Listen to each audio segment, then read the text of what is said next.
Hi, this is Cynthia, the Curly Baby Boomer, and this is another Lessons from a Baby Boomer video. And in this one, I'm actually going to show you my curly hair routine.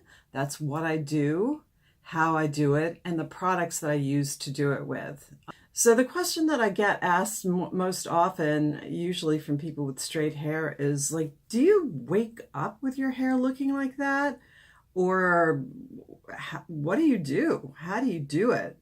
So that's what I'm going to show you. No, I don't wake up looking like this. My hair looks kind of like this.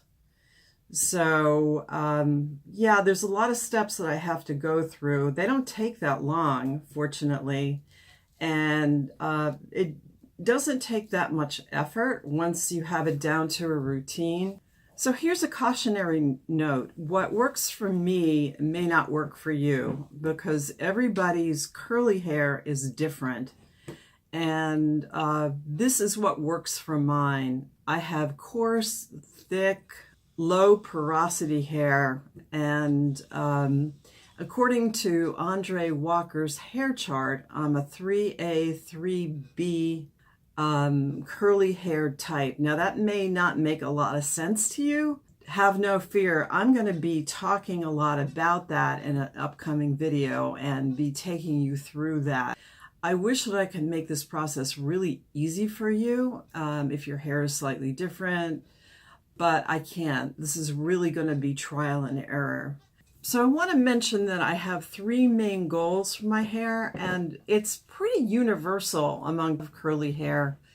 And that is to control my frizz, to define my curl, and to add moisture. We're going to move to the shower. All right, don't be scared. I'm not going to take you inside the shower, but we're going to simulate me in the shower next. Hi curlies, I'm dripping wet because I just got out of the shower to simulate being in the shower. And I just want to tell you that I delayed this part of the video because I've actually simplified my whole curly routine. And that just goes to show you that you're always experimenting with new and better ways to do your whole hair care process. So I was able to cut down on one step and boil it down to 3 products, which I'm going to show you.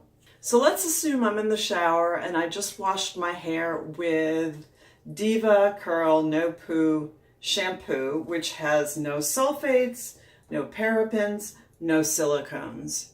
Let me just tell you, I only wash my hair about once a week, and that may sound kind of extreme, but that's all you really need. And it just clarifies my hair and gets rid of some of the products. So let me start with my daily routine, which is really the conditioner. I use Dad Curl Quenching Moisturizing Conditioner. And this is not a leave-in conditioner, but I use it that way. All of your styling begins in the shower. And when your hair is soaking wet, and you could probably see from my robe that my hair is soaking wet, conditioning is particularly leave-in conditioning is really essential because it's really going to set the stage for all your styling. I'm going to take about 3 pumps or 4 pumps, 1, 2, 3, 4, about this much. And I'm going to rub it between my palms and I'm going to smooth it into my hair.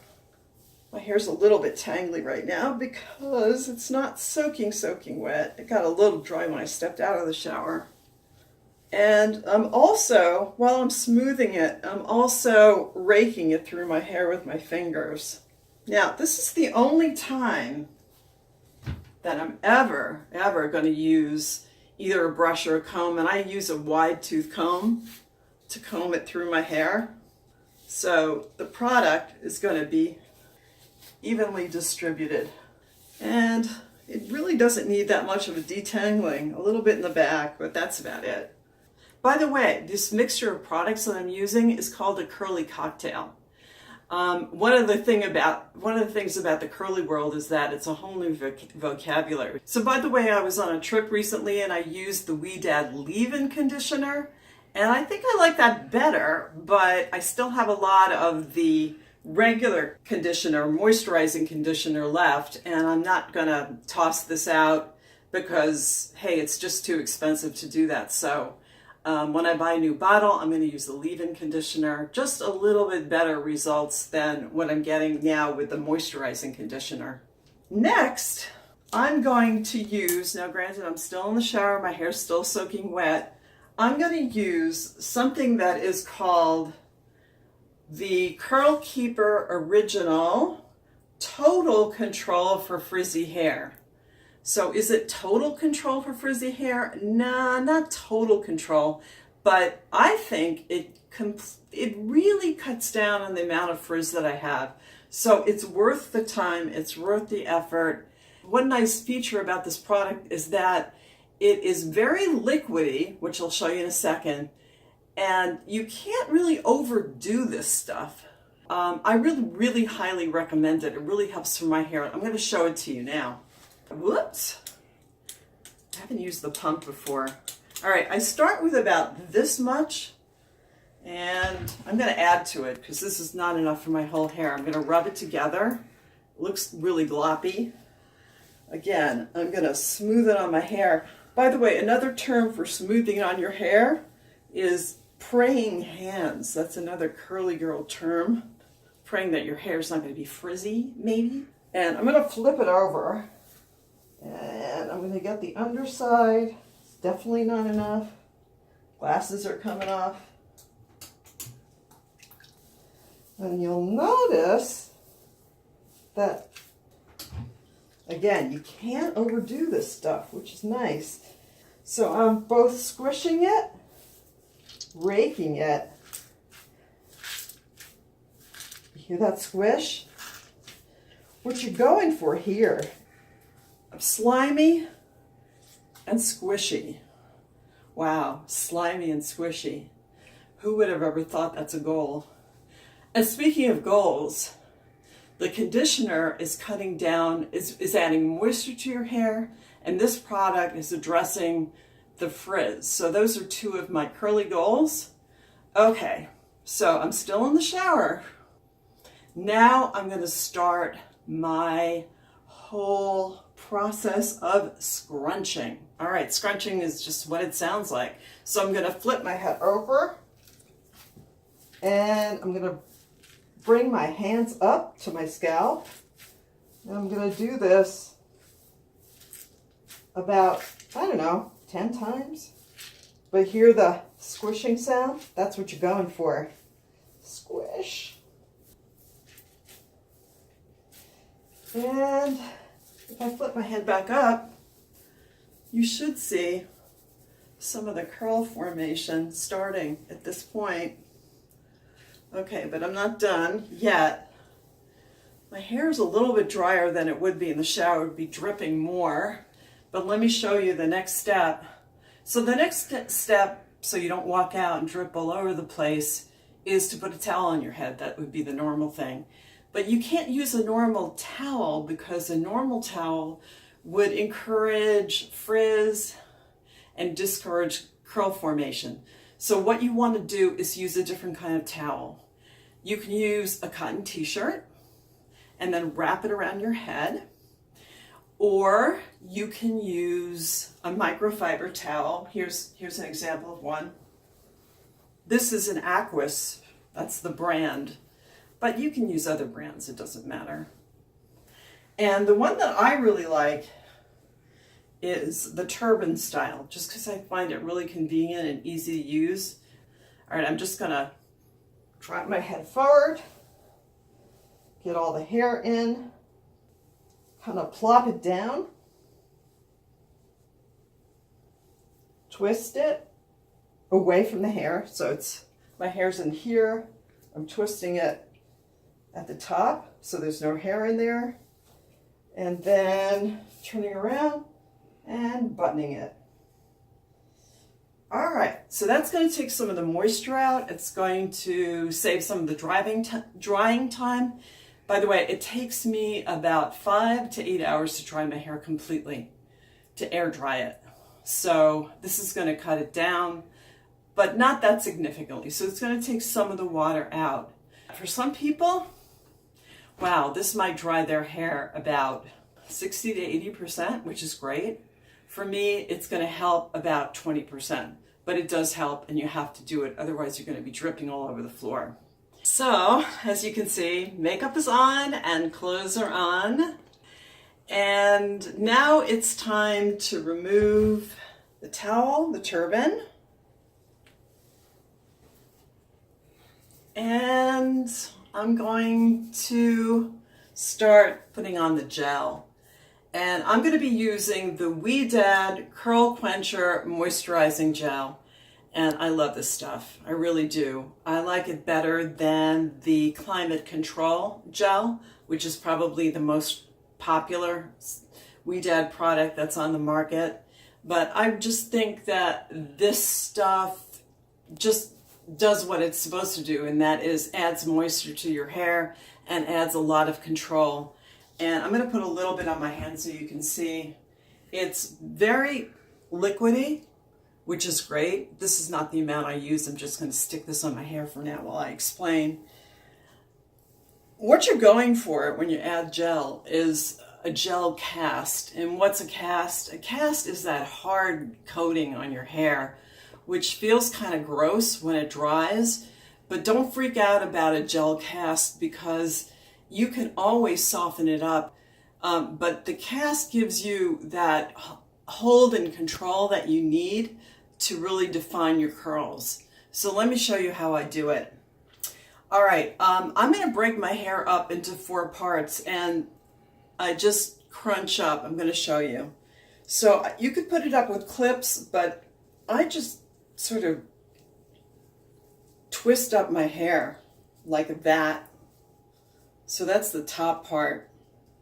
I'm doing this without a mirror, so I'm not sure how it's going to work out. And I'm going to twist that up and twist that up. I'm going to do the bottom part first. I don't know what I'm doing here without a mirror, but I'm rubbing it in my hands, kind of saturating it. And I'm doing that praying method thing. I do the praying method thing and a little bit of raking. And then I'm gonna squish, squish, and scrunch up. And I'm gonna do that for each section of my hair. You're using quite a bit of product here. By the way, the scrunching up method is just one way to do it. My hairdresser, Rody Salon in Vienna, Virginia, does the rake and shake method. I'm going to include a video to his technique so you could check that out. I just think the scrunching is a little easier for me, so that's why I do it this way.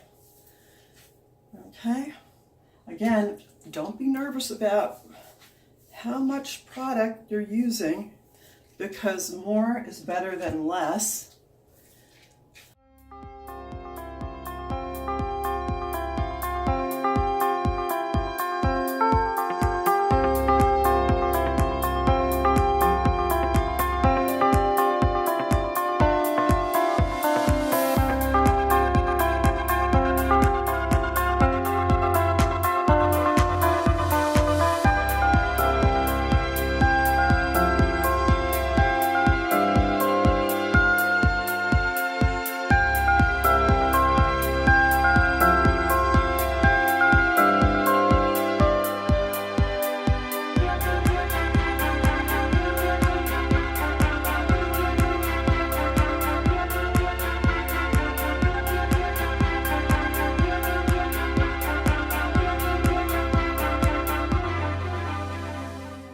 So the gel is in, and I'm going to use maybe a tiny bit of gel and fix any bits and pieces on top where it may frizz a little, just smooth it down. And now I'm going to add some curl clumps, which used to be called ringlets. And I add that right in the front and any place where my hair tends to frizz, and I know where it tends to frizz. And so it's just a matter of twisting a couple of sections. So I'm going to add it here. And here, I don't know, maybe I'll stick one here.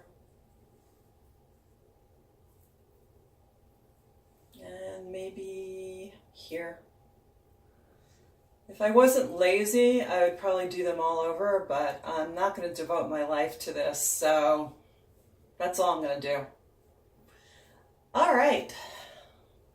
So the last thing I'm going to do before I dry my hair, I don't know if you've ever seen this, but sometimes curly hair can get this triangle look where it's flat on top and it just kind of tents out.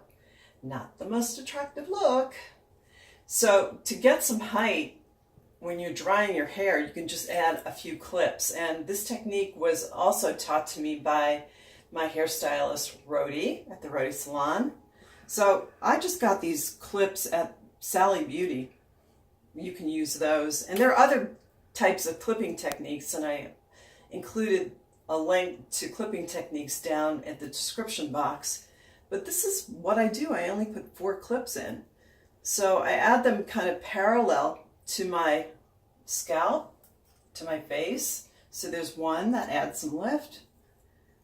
There's 2. They almost like disappear into my hair. 2.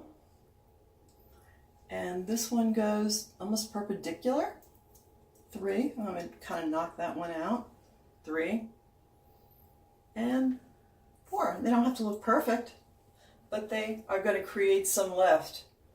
All right, so now my hair is ready to be dried. And a lot of people with curly hair will air dry their hair, but since it takes me 5 to 6, maybe even 8 hours to dry my hair, I'm going to diffuse my hair and then air dry. Most people will air dry their hair and then diffuse. So I'm going to show you what it's going to look like at the end. So here's the finished product. And I'm pretty happy with the results. It is soft, so it's really moisturized, and it's minimally frizzy, and there's good curl definition. I'm really happy with that curl definition. So in my next video, I'm going to show you how I diffuse it and how I get rid of that gel cast that I referred to earlier. So please watch. Click subscribe if you haven't already, and click the like button. I'd appreciate that very much. And thanks so much for watching. I'll see you next time.